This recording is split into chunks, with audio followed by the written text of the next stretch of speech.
Hello കൂട്ടുകാരെ, എല്ലാവർക്കും പേരുകാരി വ്ലോഗിലേക്ക് സ്വാഗതം. ഇന്നേ ഞായറാഴ്ച കേട്ടോ, അത് കാരണം ഞങ്ങൾ താമസിച്ചാണ് ഉറക്കം കഴിഞ്ഞിട്ടത്. 7 മണിയായിട്ടുണ്ട് കേട്ടോ. അപ്പോൾ നല്ല വെട്ടമായിട്ടുണ്ട്. ഞാനാണെങ്കിൽ എന്നും ഞായറാഴ്ച 6 മണിയാകുമ്പോൾ എണീക്കും കേട്ടോ. മോൾക്ക് ട്യൂഷനൊക്കെ പോകണ്ടായിരുന്നേ. ഇപ്പം മോൾക്ക് ട്യൂഷനില്ല ഇന്ന്. ഇപ്പം മോഡൽ പരീക്ഷയൊക്കെ കഴിഞ്ഞ കാരണം അവൾക്ക് ഇച്ചിരി പോലെന്നിട്ടേ ഉള്ളൂ ട്യൂഷന്. ഇന്ന് 9 മണിക്കെങ്ങാണ്ടാണ് ട്യൂഷൻ കേട്ടോ. അപ്പം ഞാൻ ഇച്ചിരി താമസിച്ചൊക്കെയാണ് എണീറ്റത്. എല്ലാവർക്കും ഇന്ന് വീട്ടിൽ തന്നെ ഉണ്ട് എല്ലാവരും. അത് കാരണം ആർക്കും പോകണ്ടാത്ത കാരണം സമാധാനമായിട്ടൊക്കെ എണീക്കാമെന്ന് വിചാരിച്ച്. അന്നേരം നമ്മുടെ വീഡിയോയിലോട്ട് പോകുന്നതിന് മുമ്പേ ആരെങ്കിലും എൻ്റെ ചാനൽ ആദ്യമായിട്ട് കാണുവാണെങ്കിൽ ഒന്ന് സബ്സ്ക്രൈബ് ചെയ്യണേ. അത് കണക്ക് തന്നെ ബെൽ ബട്ടൺ ക്ലിക്ക് ചെയ്ത് ഓൾ എന്ന ഓപ്ഷൻ എനേബിളാക്കി വെക്കാനും മറന്നു പോകരുത് കേട്ടോ.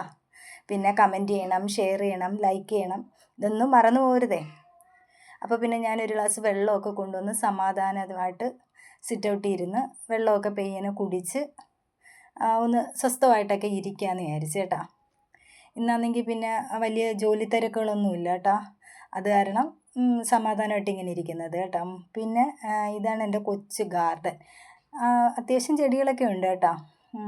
ചിലതിനകത്തൊക്കെ പൂക്കളും ആയിട്ടുണ്ട്. ഇനി ഒന്ന് ഉഷാറാക്കണം എൻ്റെ ഗാർഡനൊക്കെ. കുറച്ച് ചെടികളൊക്കെ ഗാർഡനിൽ പോയി മേടിച്ചുകൊണ്ട് വന്നിട്ട് അപ്പോൾ ഞാൻ അതൊക്കെ നിങ്ങളെയും കാണിക്കുന്നുണ്ട് ചെടികളൊക്കെ കേട്ടോ. ഒരുപാട് സ്ഥലമൊന്നുമില്ല എനിക്ക് ചെടികളൊക്കെ നടാനേ. അപ്പം ഇന്ന് തിരക്കൊന്നും ഇല്ലാത്തതുകൊണ്ട് ഞാൻ സമാധാനമായിട്ട് എൻ്റെ ചെടികളൊക്കെ ഒന്ന് ആസ്വദിക്കുകയാണേ. അപ്പോഴാണ് ഒരു ചെടി മറിഞ്ഞ് കിടക്കുന്നത് ഞാൻ കണ്ടത് കേട്ടോ. അപ്പോൾ പിന്നെ അതിനെയൊക്കെ ഒന്ന് നേരെയൊക്കെ ആക്കി വെച്ച് കേട്ടോ. എല്ലാവർക്കും ചെടികളൊക്കെ നടുന്നത് ഇഷ്ടമാണെന്ന് ഇഷ്ടമായിരിക്കും അല്ലേ? എനിക്ക് ഭയങ്കര ഇഷ്ടമാണ് പൂക്കളും ചെടികളും ഒക്കെ നടാനും കൃഷി ചെയ്യാനും ഒക്കെ. പക്ഷേ സ്ഥലമില്ല ഞങ്ങളുടെ വീട്ടിൽ. ടെറസിലൊക്കെ ഞാൻ കുറച്ചൊക്കെ കൃഷിയൊക്കെ ചെയ്യുമായിരുന്നു. ഇപ്പോൾ പിന്നെ ചൂടൊക്കെ ആയത് കാരണം അതൊക്കെ അങ്ങ് നിർത്തി വെച്ചേക്കുക കേട്ടോ. അപ്പോഴത്തേക്ക് മക്കളൊക്കെ എണീറ്റിട്ടുണ്ട് കേട്ടോ. മോക്കൊരു ചായയൊക്കെ ഇട്ട് കൊടുത്ത് കുറച്ച് നേരം ഞങ്ങൾ രണ്ടുപേരും കൂടെ അവിടെ നിന്ന് കാര്യമൊക്കെ പറയാം കേട്ടോ. മോഡൽ പരീക്ഷയൊക്കെ കഴിഞ്ഞു കേട്ടോ. ഇനി 3-ാം തീയതിയാണ് ബോർഡ് എക്സാം തുടങ്ങുന്നത്. SSLC ആണ്. എല്ലാവരും പ്രാർത്ഥിക്കണം, എല്ലാവരും എൻ്റെ മോളെ അനുഗ്രഹിക്കുകയും വേണം കേട്ടോ. അവളെ അങ്ങനെ അപൂർവമായിട്ടേ കിട്ടത്തുള്ളൂ കേട്ടോ. ഇങ്ങനെ കാര്യമൊക്കെ പറയാൻ എന്നും 6:30 ആകുമ്പോൾ ട്യൂഷന് പോകത്തില്ലേ. പിന്നെ സ്കൂളും കഴിഞ്ഞ് പിന്നെ വൈകിട്ട് 6:30 വരെ ട്യൂഷനും ഉണ്ട്. അതൊക്കെ കഴിഞ്ഞ് വരുമ്പം കുഞ്ഞ് രാത്രിയാവും വരാൻ. അങ്ങനെ അന്നേരം ഇങ്ങനെ ഇരുന്ന് സംസാരിക്കാനൊന്നും സമയം കിട്ടത്തുമില്ല. അപ്പോഴത്തേക്ക് അമ്മാൾ വന്ന് ട്യൂഷൻ പോകാനായിട്ട് ഒരുങ്ങിയിരിക്കുക. 8 മണിക്കാണ് അവൾക്ക് ട്യൂഷൻ. അവൾ പോയിട്ട് വന്നിട്ടേ കാപ്പിയൊക്കെ കഴിക്കത്തുള്ളൂ. അവളുടെ ഫ്രണ്ട്സ് വരുന്നതെന്ന് പറഞ്ഞാണ് അങ്ങോട്ട് ഓടിയത്. ഞാൻ എത്തി നോക്കുക ആരാ വരുന്നതെന്ന്. അവൾക്കിപ്പോൾ 8 മണിയാകുമ്പോൾ പോകണം, 9 മണിയാകുമ്പോൾ തിരിച്ചു വരും കേട്ടോ. അത് കാരണമാണ് പിന്നെ ഞാൻ ഇങ്ങനെ സമാധാനമായിട്ടിരിക്കുന്നത്. പിന്നെ ഇന്ന് ലഞ്ചൊന്നും ഉണ്ടാക്കണ്ട കേട്ടോ. ഇന്നാണെങ്കിൽ ഞങ്ങളുടെ വീടിൻ്റെ അപ്പുറത്ത് പാല് കാച്ചാണ് കേട്ടോ. അപ്പോൾ ഞങ്ങൾക്ക് ലഞ്ചെല്ലാം അവിടെ നിന്നാണ്. ഇനി ബ്രേക്ക്ഫാസ്റ്റ് മാത്രം ഉണ്ടാക്കിയാൽ മതി. അത് കാരണമാണ് ഇങ്ങനെ സമാധാനമായിട്ടൊക്കെ ഇരിക്കുന്നത് കേട്ടോ.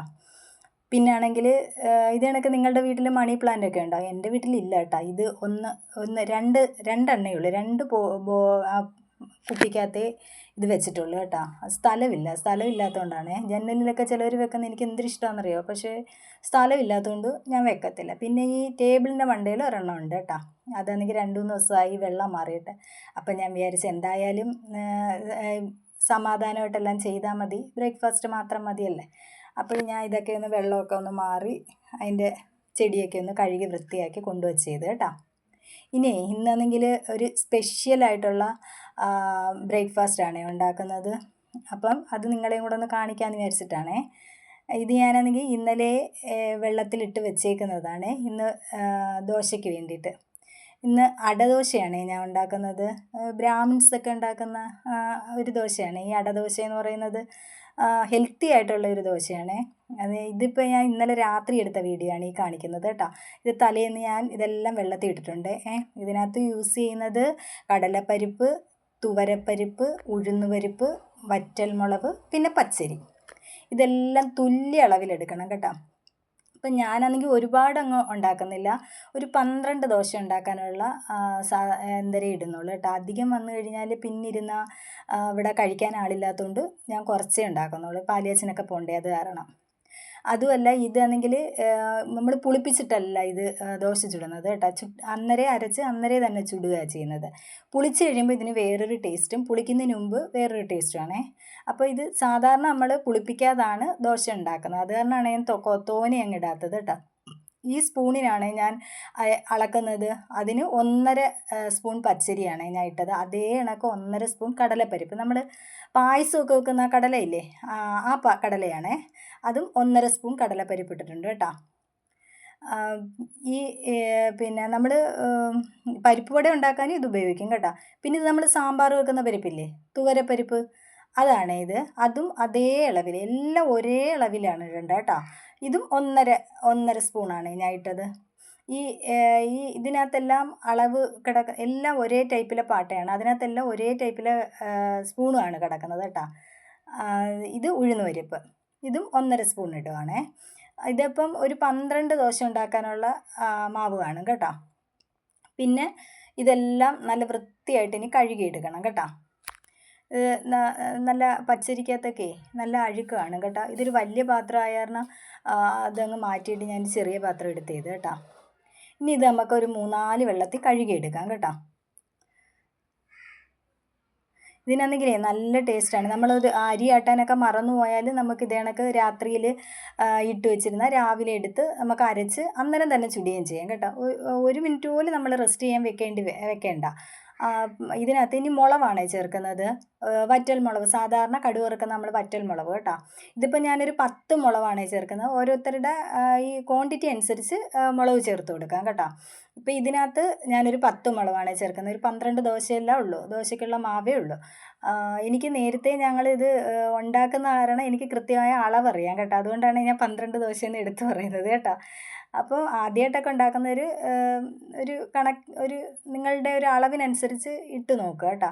ഇത് കുതിർന്ന് കഴിയുമ്പോഴേ, ഇതിപ്പോൾ ഇന്ന് രാവിലെയാണ് ഇതിപ്പോൾ കാണിക്കുന്നത്. ഞാൻ അരി ആട്ടാൻ പോവുകയാണേ. കണ്ടോ, ഞാൻ പറഞ്ഞില്ലേ, അത് ഇപ്പോൾ കണ്ടോ ഒരുപാട് അളവിൽ കണ്ടോ. ഇതിപ്പോൾ ഒരു നാഴിയോളം വരും ഇത് മൊത്തവും കൂടെ നമ്മൾ എടുത്ത് നോക്കുവാണെങ്കിൽ. അത്രയും മതിയാവും നമുക്ക് ബ്രേക്ക്ഫാസ്റ്റിന് കേട്ടോ. അപ്പോൾ അതെല്ലാം നമ്മൾ മുളകും അതെല്ലാം കൂടെ ഒന്നിച്ചിട്ട് തന്നെയാണ് അരയ്ക്കുന്നത്.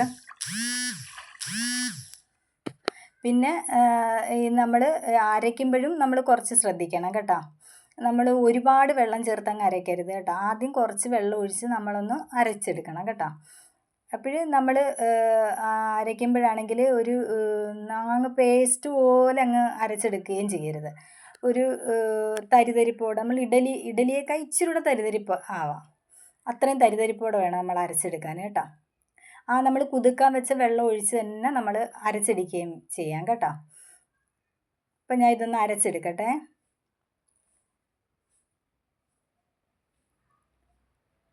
പെട്ടെന്ന് തന്നെ നമുക്ക് ഉണ്ടാക്കിയെടുക്കാൻ പറ്റുന്ന ഒരു ബ്രേക്ക്ഫാസ്റ്റാണ്. ഇതാണെങ്കിൽ നല്ല രുചിയുമാണ്. നമുക്ക് ഈ ഡയറ്റൊക്കെ എടുക്കുന്നവരുണ്ടല്ലേ, അവർക്കൊക്കെ നല്ലൊരു ഫുഡാണ് കേട്ടോ. അത് കണക്ക് തന്നെ ഇത് നല്ല പ്രോട്ടീൻ റിച്ച് ആണ് കേട്ടോ. ഇത് കടലപ്പരിപ്പും ഉഴുന്ന് പരിപ്പും അതൊക്കെയല്ലേ ചേർക്കുന്നത്, പരിപ്പ് വർഗ്ഗങ്ങളല്ലേ തോനെയും ചേർത്തേക്കുന്നത്. അത് കാരണം ഇതിനകത്ത് നല്ല പ്രോട്ടീൻ കണ്ടൻറ്റും ഉണ്ട് കേട്ടോ. നമ്മൾ അരിയൊക്കെ കുറച്ച് ഉപയോഗിക്കുന്നവരുണ്ടല്ലേ ഡയറ്റൊക്കെ എടുക്കുമ്പോൾ, അതിനകത്ത് ഞാൻ 1.5 സ്പൂൺ പച്ചരിയേ എടുത്തിട്ടുള്ളൂ. അതേ കണക്ക് എല്ലാ സാധനങ്ങളും 1.5 സ്പൂൺ വീതമാണ് എടുത്തേക്കുന്നത്. എല്ലാം തുല്യ അളവ് തന്നെ എടുക്കണം കേട്ടോ, അല്ലെങ്കിൽ അതിൻ്റെ ടേസ്റ്റിന് വ്യത്യാസം വരും കേട്ടോ. അന്നേരം ഞാൻ തരിതരിപ്പോടെ തന്നെ അരച്ചെടുത്തിട്ടുണ്ട് കേട്ടോ. ഇനി നമ്മൾ നേരത്തെ മാറ്റി വെച്ച വെള്ളം ഉണ്ടല്ലോ, അത് വെച്ച് നമുക്ക് ഇത് ജാറും കൂടെ ഒക്കെ ഒന്ന് കഴുകി വൃത്തിയാക്കി എടുക്കാം. അതിനകത്ത് നല്ല മാവ് കാണുമല്ലോ, നമ്മൾ എല്ലാവരും ജാറ് കഴുകിയെടുക്കത്തില്ലേ, അതേ കണക്ക് ഞാനും കഴുകിയെടുക്കും കേട്ടോ. അപ്പോഴാണെങ്കിൽ ഇനി ഇതിനകത്ത് കുറച്ച് കാര്യങ്ങളൂടെയൊക്കെ നമുക്ക് ചേർക്കാനുണ്ട് കേട്ടോ. ഇനി ഇതിനകത്താണെങ്കിൽ നമുക്ക് കായപ്പൊടി ഉണ്ടല്ലേ, അതൊരു ശകലം ചേർക്കണം. ഒരു 1/4 ടീസ്പൂൺ ഉണ്ടല്ലേ, ഒരിത്തിരി മതി, ഒരുപാടങ്ങ് വേണ്ട. പിന്നെ കറിവേപ്പില നമ്മളിങ്ങനെ ഊരി അങ്ങനെ ഇടാൻ പറ്റത്തില്ല. നമ്മളതിനെ കുഞ്ഞു കഷ്ണങ്ങളായിട്ട് ഞുറുക്കിയിടണം, ചെറുതായിട്ട് അരിഞ്ഞിടണം. അല്ലെങ്കിൽ ദോശയ്ക്കകത്ത് ഇങ്ങനെ പരത്തുമ്പോഴൊക്കെ ഭയങ്കര ബുദ്ധിമുട്ടായിട്ട് തോന്നും കേട്ടോ. അത് കാരണം നമ്മളിങ്ങനെ കൊച്ചു കഷ്ണങ്ങളായിട്ട് ഞുറുക്കിയിടണം. പിന്നെ ഇതിനകത്ത് നമ്മൾ ഉപ്പ് ചേർത്തിട്ടില്ല കേട്ടോ. ഇനി നമുക്ക് ഉപ്പ് ചേർക്കണം. വേറെ വെജിറ്റബിളൊന്നും ചേർക്കത്തില്ല കേട്ടോ. നമുക്ക് ഇതേ കണക്ക് തന്നെ കടലപ്പരിപ്പും ഉഴുന്നുപരിപ്പും തുവരപ്പരിപ്പും പച്ചരിയും മുളകും കൂടെ അരച്ചെടുത്തിട്ട് ഇതിനകത്തോട്ട് കായപ്പൊടിയും ഉപ്പും കറിവേപ്പിലയും, ഇതിപ്പോൾ നല്ല കട്ടിയായിട്ടിരിക്കുന്ന കേട്ടോ. നമുക്ക് അന്നേരം ഇച്ചിരി വെള്ളവും കൂടി ഒഴിച്ച് ഒന്നുകൂടെ ലൂസാക്കി എടുക്കാം. നമ്മളൊരു ദോശയുടെ പരുവത്തിൽ, ഇപ്പോൾ ഇതിപ്പോൾ നല്ല കട്ടി, നമ്മൾ വെള്ളം കുറച്ചല്ലേ ആട്ടിയെടുത്തത്, അത് കാരണം കട്ടിയായിട്ടിരിക്കുക കേട്ടോ. ഇത് ഇനിയാണെങ്കിൽ ഇച്ചിരി വെള്ളവും കൂടെ ഒഴിച്ച് നന്നായിട്ട് ഒരുപാടങ്ങ് ലൂസാവേണ്ട, നമ്മൾ ദോശമാവിൻ്റെയൊക്കെ കണക്ക്. പിന്നെ ഇതിൻ്റെ കൂടെയുള്ള കോമ്പിനേഷൻ എന്ന് പറയുന്നത് വെള്ള ചമ്മന്തി ഉണ്ടല്ലേ, ചട്നി. നമ്മൾ വെള്ളം ഒഴിക്കാത്ത ചട്നി ഉണ്ടല്ലോ, നമ്മൾ കട്ടയായിട്ട് അരച്ചെടുക്കുന്നത്. അത് മുളക് പൊടി ചേർക്കാതെ പച്ചമുളക് മാത്രം അരച്ചിട്ട് എടുക്കുന്ന ചമ്മന്തി ഉണ്ടല്ലേ, വെള്ള ചമ്മന്തി. അതാണ് ഇതിൻ്റെ കോമ്പിനേഷൻ. പിന്നെ കറികളൊക്കെ ഉപയോഗിക്കാം, പക്ഷേ ഏറ്റവും ടേസ്റ്റായിട്ട് എനിക്ക് ഫീൽ ചെയ്തിട്ടുള്ളത് ഈ വെള്ള ചമ്മന്തിയാണ്. അത് കാരണം ഞാൻ വെള്ള ചമ്മന്തി എപ്പോഴും ഇതിൻ്റെ കൂടെ കഴിക്കുന്നത് കേട്ടോ. ഞാൻ 2-3 ചുമന്നുള്ളി അരിഞ്ഞിട്ട് കൊടുത്തിട്ടുണ്ട്. വലിയ ഉള്ളിയാണേ, അത് കാരണമാണ് ഞാൻ അരിഞ്ഞിട്ട് കൊടുക്കുന്നത്. പിന്നെ 2 പച്ചമുളകും. പിന്നെ ഞാൻ ഇഞ്ചി ചേർക്കത്തില്ല, എനിക്ക് ഇഞ്ചിയുടെ ടേസ്റ്റ് അത്ര ഇഷ്ടമല്ല കേട്ടോ. ഈ ചമ്മന്തിക്കകത്തൊന്നും വലിയ കറികളിലൊന്നും അധികം ഞാൻ ഇഞ്ചി ചേർക്കാം. പക്ഷേ ഇഞ്ചിക്കറി എനിക്ക് ഭയങ്കര ഇഷ്ടമാണ്. പക്ഷേ വേറെ കറികളിൽ ഇഞ്ചി ചേർക്കുമ്പോൾ എനിക്ക് അത്ര ഇഷ്ടമായിട്ട് തോന്നത്തില്ല കേട്ടോ. പിന്നെ ഉപ്പും കൂടെ ചേർത്ത് നമുക്കിതൊന്ന് ഒത്തിരി അങ്ങ് അരഞ്ഞു പോകരുത്, ഒന്ന് ക്രഷ് ചെയ്തെടുക്കുക വേണ്ടത് കേട്ടോ. നമ്മൾ തോരനേക്കാൾ ഇച്ചിരിയും കൂടെ ഒന്ന് അരയണം, അങ്ങനെ അരച്ചെടുക്കണം ഈ ചമ്മന്തി കേട്ടോ. എന്നാലേ ഒരു ടേസ്റ്റ് തോന്നത്തുള്ളൂ കേട്ടോ. അപ്പം നമുക്ക് ആ ചമ്മന്തി ഒന്ന് അരച്ചെടുക്കാം. ചമ്മന്തിയൊക്കെ അരച്ച് വെച്ചിട്ട് നമ്മൾ ദോശ ചൂടാൻ നിന്നാൽ അപ്പോൾ ചൂടോടെ നമുക്കങ്ങ് ചുട്ട് കൊടുക്കാം അല്ലേ. ഞാൻ ഉപ്പൊക്കെ ഉണ്ടോ എന്ന് ടേസ്റ്റ് ചെയ്ത് നോക്കിയതാണ് കേട്ടോ. ഇത് ഞാൻ ഇന്നലെ ഉരുക്കിയെടുത്ത നെയ്യാണ്. ഞാൻ പാൽപ്പാട വെച്ചിട്ട് നെയ്യ് വീട്ടിലുണ്ടാക്കുന്നത് എങ്ങനെയാണെന്നുള്ളൊരു വീഡിയോ ചെയ്തിട്ടുണ്ട്, എല്ലാവരും അത് പോയൊന്ന് കാണണേ. അപ്പോൾ ഇന്നലെ ഞാൻ ഉരുക്കിയെടുത്തതാണ്. ഇത് ഇപ്പോൾ ക്വാണ്ടിറ്റി ഇച്ചിരി കുറവുണ്ട്. കാര്യം എന്ന് വെച്ചാൽ അതിൽ നിന്ന് ഞാൻ ഇച്ചിരി ബട്ടർ, കുറച്ച് നെയ്യ് എടുത്തിട്ട് ഒരു ബട്ടർ ഉണ്ടാക്കിയായിരുന്നേ. അത് കാരണമാണ് അത് ഞാൻ വീഡിയോ എടുത്തിട്ടില്ല കേട്ടോ. പിന്നെ ഒരിക്കൽ ഞാൻ അതിൻ്റെ വീഡിയോ ഞാൻ പിന്നെ ചെയ്യുന്നുണ്ട് കേട്ടോ, ബട്ടർ ഉണ്ടാക്കുന്നത് എങ്ങനെയാണെന്നുള്ളത് കേട്ടോ. നല്ല കാണാൻ തന്നെ നല്ല ഭംഗിയാണ്, നല്ല മഞ്ഞ കളറിൽ. ഞാൻ ഇത് മഞ്ഞപ്പൊടി അങ്ങനെയൊന്നും ചേർക്കത്തില്ല കേട്ടോ. സാധാരണ നമ്മുടെ പാൽപ്പാട സ്റ്റോർ ചെയ്തിട്ട് നമ്മൾ ഉരുക്കിയെടുക്കുകയാണ് ചെയ്യുന്നത്. 1 മാസമൊക്കെ നമ്മളൊരു കണ്ടെയ്നറിനകത്ത് ഫ്രീസറിൽ സൂക്ഷിച്ച് വെച്ചിട്ട് നമുക്ക് ഉരുക്കിയെടുക്കാം, നമ്മുടെ വീട്ടാവശ്യത്തിനുള്ള കേട്ടോ. ഇനി നമുക്ക് ആ ദോശ ഒന്ന് ചുട്ടെടുക്കാം കേട്ടോ. കല്ല് നന്നായിട്ട് ചൂടായി വരുമ്പം മീഡിയം ഫ്ലെയിമിലിട്ട്, ഒരുപാടങ്ങ് ഫ്ലെയിം ഇടണ്ട, ഒരു മീഡിയം ടു ഹൈ ഫ്ലെയിമിനെ ഇടയ്ക്ക് വെച്ചിട്ട് നമുക്കിത് നന്നായിട്ട് പരത്തി, നമ്മൾ നെയ് റോസ്റ്റ് ഇടത്തില്ലേ അതേ കണക്ക് നന്നായിട്ട് പരത്തി എടുക്കാം കേട്ടോ.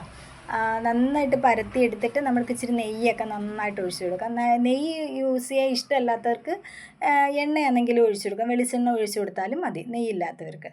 പക്ഷെ നല്ല ടേസ്റ്റിയായൊരു ദോശയാണ് ഇത്, എല്ലാവരും ഒന്ന് ട്രൈ ചെയ്ത് നോക്കണം കേട്ടോ. നല്ല ഹെൽത്തിയുമാണ്, നല്ല ടേസ്റ്റിയുമാണ് കേട്ടോ. അപ്പോൾ ദോശയൊക്കെ റെഡി ആയിട്ടുണ്ട്. അപ്പോഴത്തേക്ക് എൻ്റെ മോള് കഴിക്കാൻ വന്നിപ്പോയിട്ടുണ്ട്, അത് കാരണം ഞാൻ അതങ്ങ് അവൾക്ക് കൊടുത്തു.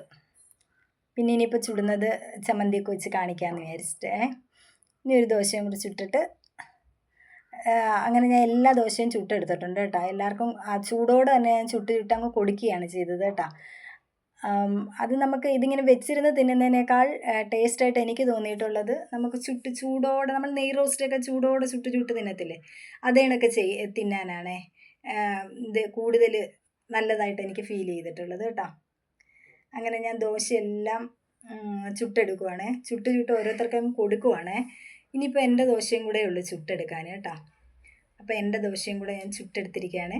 എല്ലാവരും ഇതൊന്ന് ട്രൈ ചെയ്യണേ. Thank you.